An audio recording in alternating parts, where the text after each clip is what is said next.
Next blog रे आपण माने देखिथिले कि आमे गारे बसिकी बोलवाई ପାଇଁ ବାହାରି ପଡ଼ିଥିଲୁ। ତ ଏବେ ବର୍ତ୍ତମାନ ଆମେ ପହଞ୍ଚାଇଥିଲୁ ଆମ ଜାଗାରେ। ତ ପହଞ୍ଚିଲା ଆସି ପୁରା ସନ୍ଧ୍ୟା ହେଇଯାଇଥିଲା। ତ ସେଇ ଲାଗି ଆମେ ଜଲ୍ଦି ପୂଜା ସାମାନ ରେଡି କରିକି ପୂଜା କରିବାରେ ଆରମ୍ଭ କରିଦେଇଥିଲୁ। ଦେଖିପାରୁଥିବେ ଆମର ପାଣି ଆଣିକି ରଖିଲା ବେଳେ ବହୁତ ରାତି ବି ହେଇଯାଇଥିଲା। ତ ସବୁ ପିଲା ପାଣି ଆଣି ରଖି ସାରିଲା ପରେ ଆମର ହୋମର କାର୍ଯ୍ୟକ୍ରମ ଷ୍ଟାର୍ଟ ହେଇଯାଇଥିଲା। ଦେଖିପାରୁଥିବେ ତ ଆମର ହୋମର କାର୍ଯ୍ୟକ୍ରମ ସରି ସାରିଲା ପରେ ପିଲାମାନେ ପୁରା ରେଡି ହେଇକି ବାହୁଙ୍ଗି ଧରି ବାହାରି ପଡ଼ିଥିଲେ ମହାଦେବ ମନ୍ଦିରକୁ ତାଙ୍କ ଭ୍ରମଣ ପୁରା କରିବା ପାଇଁ, ମାନେ ରାଉଣ୍ଡ ମାରିବା ପାଇଁ। ତ ରାଉଣ୍ଡ ମାରିକି ଆମେ ବାହାରି ପଡ଼ିଥିଲୁ ଆମ ଗାଁ ରାସ୍ତା ଆଡ଼କୁ। ଦେଖିପାରୁଥିବେ ତ ଫାଇନାଲି ଆମେ ଆମ ଗାଁରେ ବି ପହଞ୍ଚି ଯାଇଥିଲୁ।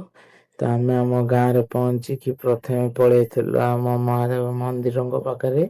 ତ ଏଠି ଆସି ଆମେ ଗାଧେଇକି ଭିତରକୁ ଯାଇକି ଜଳ ଅର୍ପଣ କରିଦେଇଥିଲୁ ମହାଦେବଙ୍କୁ।